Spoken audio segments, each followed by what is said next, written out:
You will never succeed more than you fail. That's not how it works.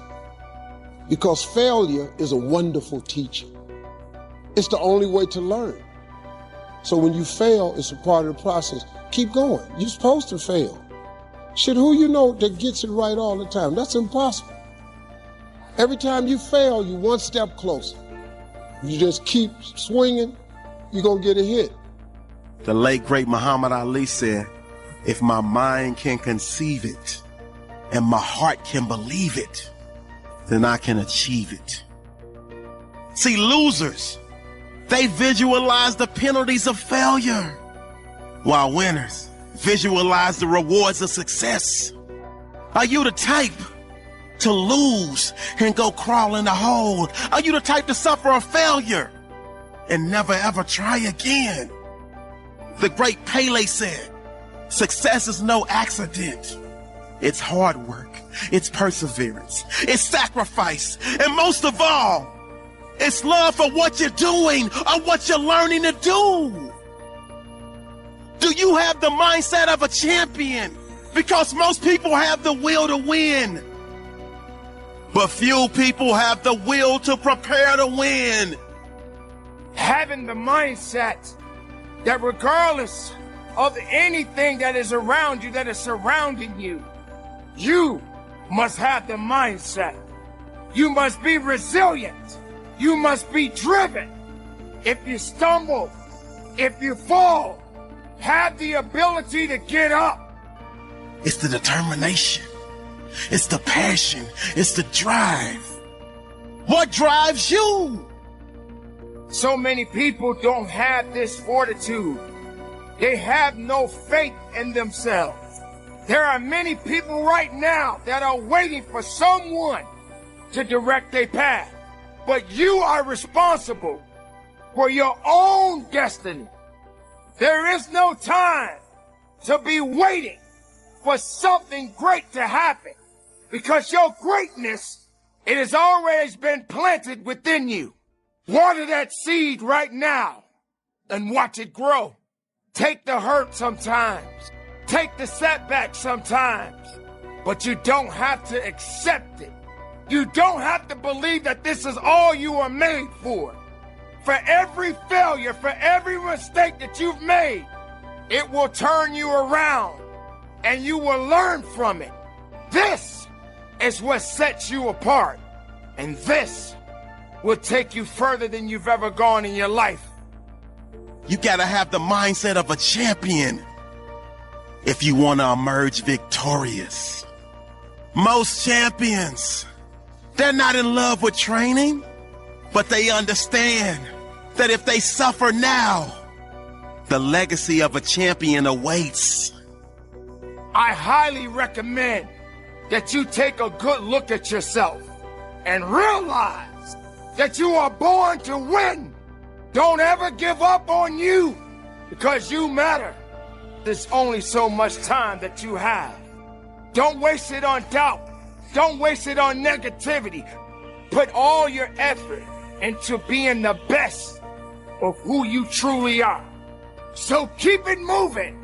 And from the bottom of my heart, conduct your business. Now we're going to get real. You need to be in a big damn hurry. Time is running out on you. And you're too slow. You're too casual. You think too much. You're all learning the same things. The separator is going to be who takes massive action quickly. You stop playing around. It's serious. You got a chance to change your damn life with what you're learning here. The difference I've made, my great-great-grandchildren will know the difference. So I didn't come here to entertain you today. You need to quit playing around. The world is monkeying with your family, and you let them. I don't deliver a normal message. I love you. I'm here to shake you up and get you to remember what I say today. You got to get in a hurry to make a difference in your life. Time is running out like that. On the other hand, you can make the commitment to your life that you don't like the results that you have and that you're going to do something about it. See, most people, you ask them, hey, look here, I'd like for you to do this. And they'll say, I'll try. I'll try means that is my escape clause. I don't have the courage to tell you no, so I'll tell you I'll try. Try and take this pencil out of my hand. You either do or you don't. There's no such thing as try. No excuse is acceptable. If it becomes hard, then do it hard. If it's difficult, so what? Just think, what would your life be like if you decided to keep your commitments? Make it a 7-day commitment that I won't say I will do anything unless I'm going to do it. Whatever discipline that is required. Whatever it is that you must do. Make this note. Don't become a victim of yourself. It's possible to become a victim of the things that happen out there, but here's the most important thing. Don't become a victim of yourself. Forget the thief in the alley that's after your purse. What about the thief in your mind that's after your promise? The thief in your mind that says you're too tall. The thief in your mind that says, yes, it'll happen to people out in California, but it can't happen way over here on this side of the world. I want to reassure you that you can do it. I want you to reassure you that you can make the decisions. No matter what the night, no matter what the storm, no matter what the difficulty, there isn't anybody here that can't figure it out. Minute at a time, yes. Week at a time, yes. But there isn't anything you can't walk away from. There isn't any challenge you can't overcome.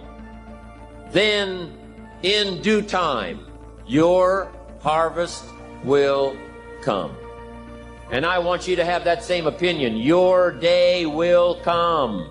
Your harvest is sure. And then you'll be able to say, by gosh, the hard work has paid off. The lonely nights have paid off. And my harvest has finally come. Transformative thinking. Some of you got saved, you really are saved. But your thinking reflects where you came from. Struggle with the same problems and issues and challenges of the neighborhood you came from. God is about to transform your thinking, your approach to life. The Lord said that there's more inside of you than what you have perceived. This is your year of transformation. Complete remodeling, rehabbing, retooling, new friends, new environment. If I always do what I've always done, I'll always be where I've always been. I'm going to throw it behind me. The truth of the matter is everybody in here is going through a change. We are all in the process of transforming. Let this be the year that I birth a higher, better expression of myself. Things that used to worry me, not gonna do me like that. People I had to respond to in anger, not gonna do me like that. What separates us is transformation. The passion to get up off the ground and stop eating dirt. This is my time. It is not what you perceive about me. It's what I perceive about me. If you can kill it in your head, you can kill it in your life. Every doubt, every fear, every worry, every burden, everything that ever held you back, tell your neighbor, I gotta throw it behind me. Maybe you're continuing a behavior in your life that's no longer needed. But if we're not conscious of dropping a thought or a behavior that's no longer needed, we take old thoughts into trying to become the new version of ourselves. Is it a thought? Is it a person? Or is it an emotion? There's a story you're telling yourself that doesn't serve you anymore. You definitely need to evaluate what is no longer needed and evaluate the story you're telling yourself. You are a warrior. It's time for you not to back up, not to give up, not to give in. Stop letting stuff derail you. Stop getting stuck. Every time life don't go your way, stop getting stuck. Stop quitting. Stop giving up. Keep fighting in the midst of the struggle. Keep fighting. Keep thinking positive. Keep going. You only lose when you quit. Remember what makes you different from the weak. The difference between the weak and the strong is that when the strong have no more left, they fight, they fight, they fight. The weak, they quit, they give up, they give in, and there's nothing weak about you. So I need you to fight your way through it. Pretty soon, depending on the type of people you've associated with, distracted by your doubts within yourself. Never underestimate the power of influence and association. And never underestimate the power of your own consistent self-discipline. Now let's take a closer look at discipline, at the 3 steps to becoming disciplined. First, true discipline is not the easiest option. Most people would rather sleep until 10 o'clock than get up at 6. It's easier to go to bed late, sleep late, show up late, leave early.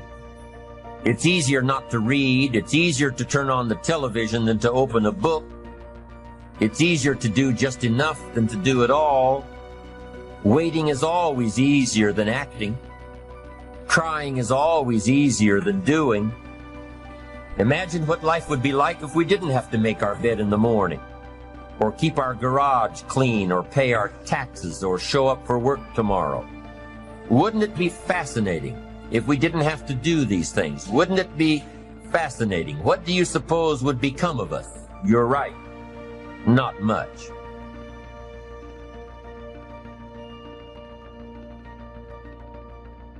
Results. Every once in a while, you got to take a measure, see how you're doing.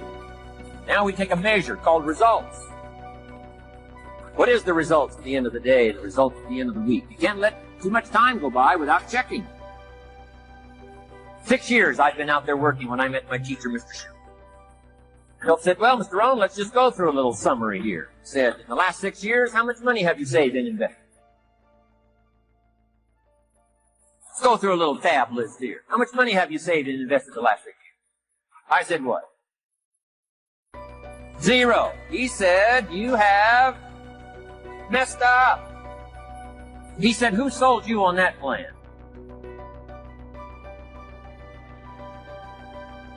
I thought, my gosh, the man's right. I'm a nice guy. I bought the wrong plan. What if you were 50 and broke? Right? Didn't need to change countries. Bought the wrong plan. What a sad scenario that would be. The Schill said these questions. Let's go through some results. He said, how many books have you read in the last 90 days? I said, what? 0. Wisdom of the world available? Change your life, change your future? Wisdom of the world available? Develop any skill you want? Earn the kind of income you want? Have all the treasures you want, equities you want, relationship with your family that you want, everything that you want available, and the wisdom of the world to help you get it?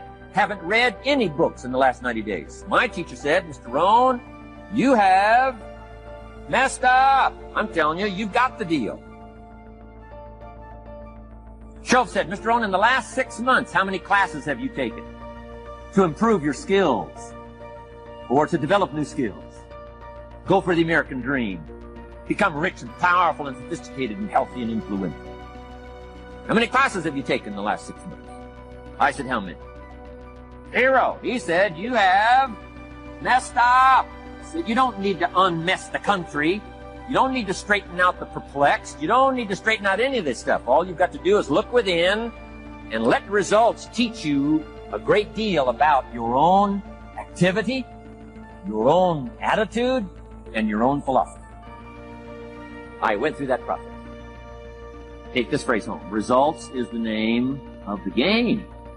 What other game is there? If the peak is worth reaching, the climb is going to be hard.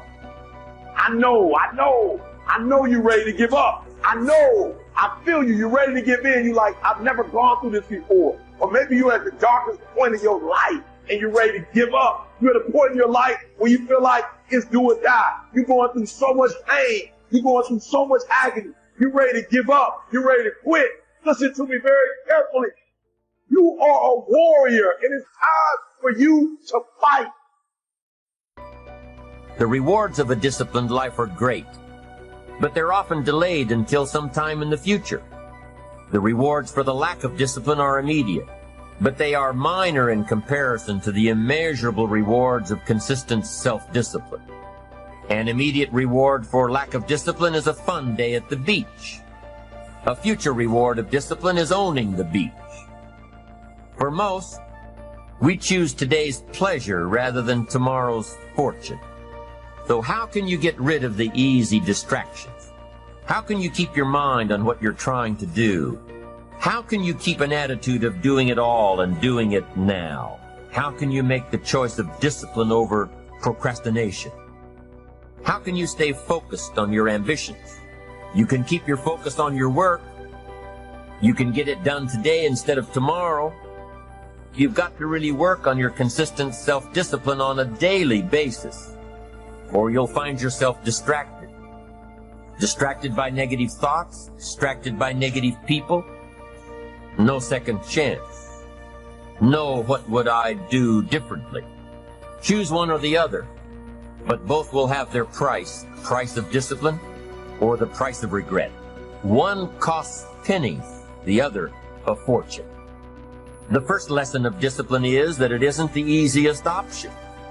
The second lesson of discipline is that it's a full-time activity. And we've said that the best form of discipline is consistent self-discipline. You see, the discipline that it takes to make your bed every day is the same discipline necessary for success in the world of business. The discipline to organize your garage is the same discipline to organize your business. All disciplines carry through to affect all parts of our lives. If we're disciplined in just one area and lazy in another, guess what? Pretty soon, the lazy side will creep in and destroy the disciplined side. The bad habits in one area of our life will eventually destroy our self-discipline in the areas we've been working on. Consistency cannot be inconsistent. Discipline is the mind being trained to control our lives. Discipline is a set of standards which we've selected as a personal code of conduct. Discipline is imposing on ourselves the requirements for honoring these standards. Once we've adopted these standards of behavior and conduct, we're committed to honor them. And if we don't, then there can be no disciplined activity. We find ourselves announcing our standards to our relatives, our friends, our associates. We shout our beliefs and condemn those who believe any differently, but then we don't walk the talk. We end up acting in a way far different from the beliefs we've shouted. We tell our kids that the TV is rotting their minds, yet we spend our evenings in front of it. We tell our employees that they must take advantage of every minute of the working day, yet we spend 3 hours at lunch. Do as I say, not as I do. This is inconsistent. This leads to a loss of credibility among those who watch us. And more importantly, this leads to a loss of credibility within ourselves. The only thing worse than one who is inconsistent in applying their self-imposed disciplines is one who has never considered the need or the value of discipline at all. These people seem to wander aimlessly, changing procedures, changing standards, changing loyalties, and shifting frequently from one commitment to another, leaving behind a trail of broken friendships, unfinished projects, and unfulfilled promises, all because of a discipline that was either non-existent or imposed so infrequently that it was ineffective. The system we live in and contribute to is designed to make the easiest things in life the most unprofitable. Profitable seems to be the most difficult. Our world is and always will be a constant battle between the life of ease and its momentary rewards and a life of discipline and its far more significant rewards. Each has its own price, the price of discipline or the price of regret. We will pay one or the other. What we wish we had done is the voice of regret, speaking in a sorrowful tone at a time when there is no going back. This is regret. Here's all life asks us to do: make measurable progress in reasonable time. Take home that little phrase, good phrase. We're asked in life simply to make measurable progress in reasonable time. We demand it of our children. How many years do you want your child to spend in 4th grade? Approximately. About 1. If it looks like they're not going to make it, we pour on the pressure, called legitimate pressure, lack of results. Peer pressure, family pressure, school pressure, community pressure. Every other kind of pressure we can bring to bear. Why? You can't stay more than 1 year in 4th grade. What if they're nice kids? Wouldn't you give them 3 or 4 years? The answer is no. You've got to make better progress. So you got to check fairly often. Some things you got to check every day. Some things you got to check at least by the end of the week. Salesman joins this little sales company. Supposed to make 10 calls first week. Wouldn't it be legitimate? Call him in on Friday and say, John, what? How many calls? I mean, this stuff is simple. John says, well. Say, John, well won't fit in this little box here. Well. Now John starts with a story. You say, John, I made this little box so small so a story won't fit. I don't need a story. I need what? A number. A number. What will a number tell me? Everything. John's supposed to make 10 calls. What if he made 20? Say, wow. Wow. We got somebody. What if he only made 1 call? Whoa. Will that tell us something about John's philosophy? And the answer is yes. Will it tell us something about his attitude? Of course. Will it tell us something about his disciplines? Of course. And if he wants a lesson in life change, all he has to do is be willing to face numbers and come up with the results that will teach you to either celebrate if you got good results or fix whatever needs to be fixed in your philosophy, attitude, activity called discipline. You don't need to go anywhere else. I do believe in affirmations. They are valuable as long as you affirm the truth. Because it says in ancient scripts, the truth will set you free. Free to do what? Amend your errors and pick up new disciplines. That's what the truth is for, to help us amend our errors and pick up the disciplines for life change. That's what the truth is for. So I do believe in affirming the truth. If you're broke, best thing to affirm is, I am broke. You put that up on the refrigerator where you can see it every day. And that's how you do that. I wish I had not waited 14 years. Somebody said if you want to lose something, lose money. You can get that back. 8 out of 10 millionaires have been financially bankrupt. Walt Disney filed bankruptcy 7 times and had 2 nervous breakdowns. But don't lose time. There were 14 years I sat on the sideline. 14 years I said, I don't have an investor in me like Tony Robbins. 14 years that said, I don't have an MBA or a PhD, and I can't compete with these guys. I have the complexion of rejection. And so I regret that, because there are some people that maybe if they'd heard my voice, they would not have turned to drugs. If they'd heard my voice, their lives would have taken a different direction. And I can't get those 14 years back. That haunts me, and I think that drives me when I speak with such energy. I'm trying to make up for that time, but I can't. And this era that Fortune magazine has aptly called the era of possibilities. I want you to look out on your personal life and on your professional life. Now I want you to think about something you want very badly. Just think about one goal that you'd like to achieve. Like my driving passion was to buy my mother a home, because I appreciated Mama adopting us. And I said, Mama, that's something I want to do for you. And I achieved that goal. And ladies and gentlemen, let me share something with you. There's nothing like doing something that you set out to do that gives your life some meaning and power and purpose. And that gave my life some meaning and power and purpose. And I'll never forget when we drove there and I gave her the key and she got out. She said, oh my God. I said, nobody could have told me that you would have done this. And I was I was a problem kid, you know. My mom used to wear my butt out. So I'll whoop your behind till the cows come home. I said, I hope they hurry up. But there was nothing like that achievement. Now, here's something I want you to do. Think about some goal you want to achieve. And I don't want you to worry about how you're going to do it.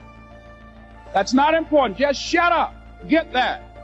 How is none of your business. Because of our mental conditioning, ladies and gentlemen, we unconsciously build a case on why we can't do something. When I wanted to go in the area of motivation, I started building a case for myself. Les, you can't do that. You've never worked for a major corporation. You can't do that. You don't have any college training. You can't do that. You don't have the money. You don't have the contacts. You've never done that before. What makes you think that you can make more money in 1 hour than most people make working for 2 or 3 months? How many of you have ever wanted to do something? And just answer honestly. How many of you have ever wanted to do something and you talk you out of it? Raise your hand if you know what I'm talking about. All right? So you know that inner conversation. That's what I'm going to override tonight. All right? Now, by the way, when I get started, I get fired up. So don't pay me any attention. Let me take my coat off. I don't have much time, so I want to burn this up. Hold this for me. Okay, so here's what I want you to do. All I want you to do is hold the vision of what you want. I want you to think about that all the time. Hold the vision of what you want. Keep that in your mind's eye. I dreamed about constantly being on Robert Schuller's program. I thought about it all the time. See, ladies and gentlemen, our thoughts have power. Your thought is what you brought. So people don't realize that. See, we can't control the thoughts that come in our minds, but we can control the thoughts that we dwell on. So your thoughts have magnetism, and the most challenging thing is to discipline your thinking, to hold the vision of what it is that you want.